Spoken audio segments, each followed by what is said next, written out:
Well, hello, and welcome to today's episode of What Happened in Vegas is Not Staying in Vegas. First off, Vegas was a very good race. Vegas was a very good race last year, so I went with high expectations and it didn't disappoint. We had quite a few overtakes and quite a few fights. However, here's the thing George Russell won the race. Amazing job, by the way. He dominated, or Mercedes dominated the whole weekend. But then we also had a Max Verstappen finish on top of Lando. And if you don't know, if you didn't watch it, if you weren't paying attention, Max Verstappen needed to finish a place above Lando in order to win the championship.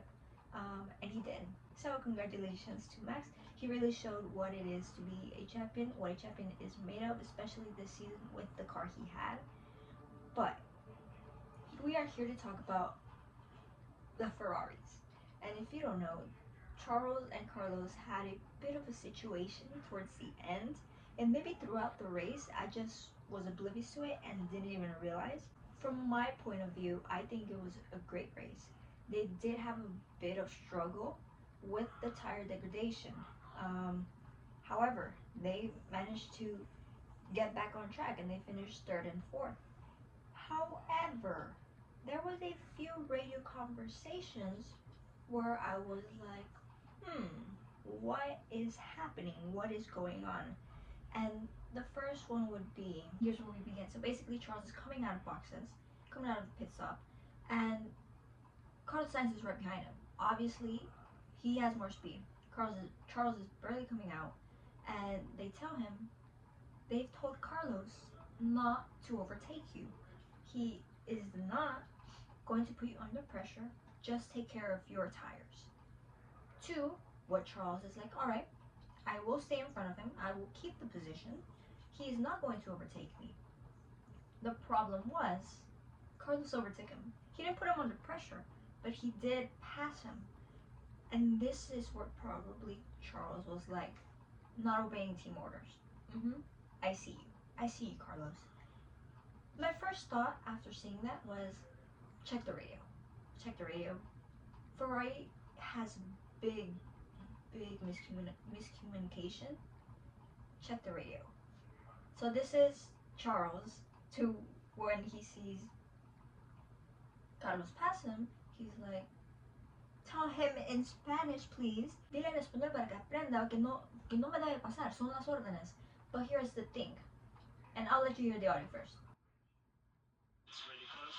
You might be just in front. Here's the audio. Carlos has been told to not overtake, but it's really close. You might be just in front.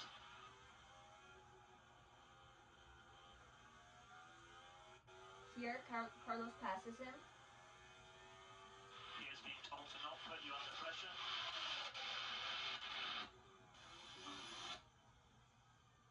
Focus on your tires.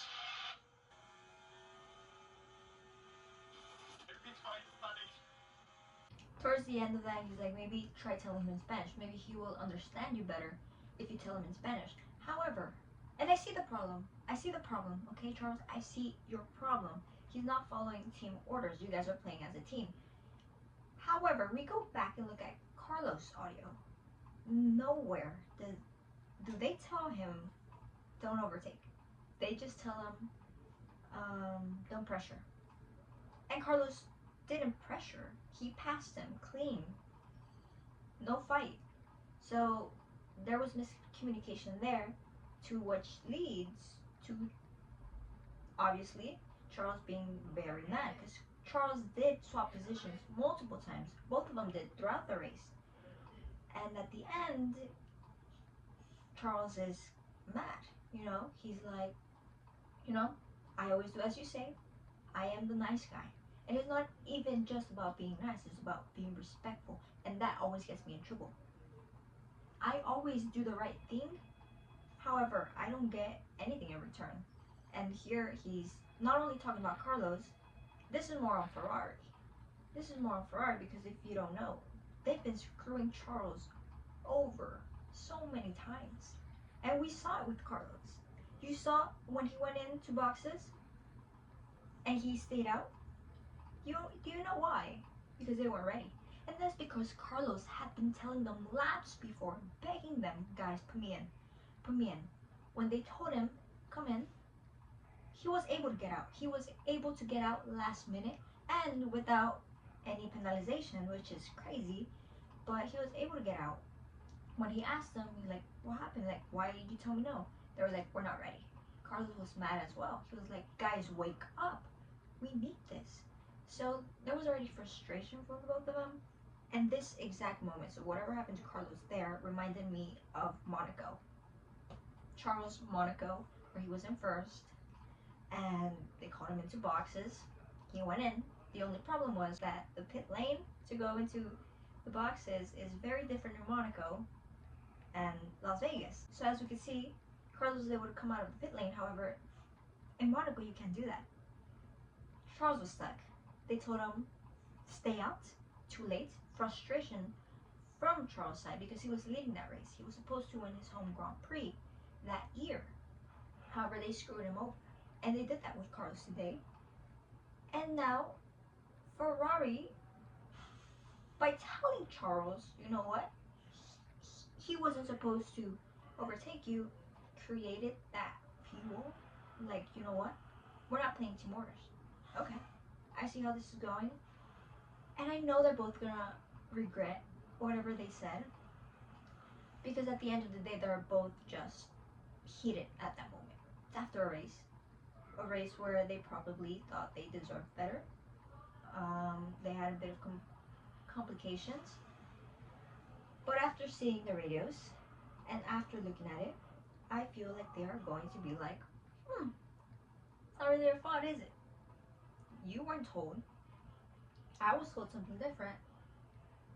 And there was miscommunication between us and the team. And this whole situation just makes it seem like McLaren with Oscar Piastri and Lando Norris, when there was tension and awkwardness between Lando and Oscar. And I feel like this situation is going to lead to that, but hopefully it doesn't. We've seen Carlos and Charles many times where after a race it's kind of like, we need to talk, and then after that talk they're good to go. So I really hope it doesn't affect the relationship. But this whole Vegas thing, this whole Ferrari in Vegas is just, oh my god. You are really putting your two drivers against each other. 3 races left, and they have a beautiful bond. And you are making that go away with 3 races left, which is crazy to me. What happens in Vegas is not staying in Vegas, because they're taking that, I'm pretty sure they're going to take that problem within themselves and within the team, because miscommunication there from Ferrari, from both sides of Ferrari.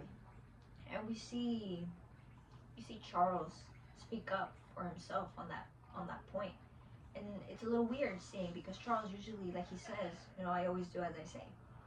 And he does. He's never complained. He's always kept his mouth shut, and now we're seeing him kind of talking about it. And maybe it wasn't the right time, and I know he's probably going to look back at it and be like, wasn't really on him, wasn't really on me. It was more on the team and the orders and the situation they put us in. So yeah, what happens in Vegas is not staying in Vegas. It's gonna be discussed.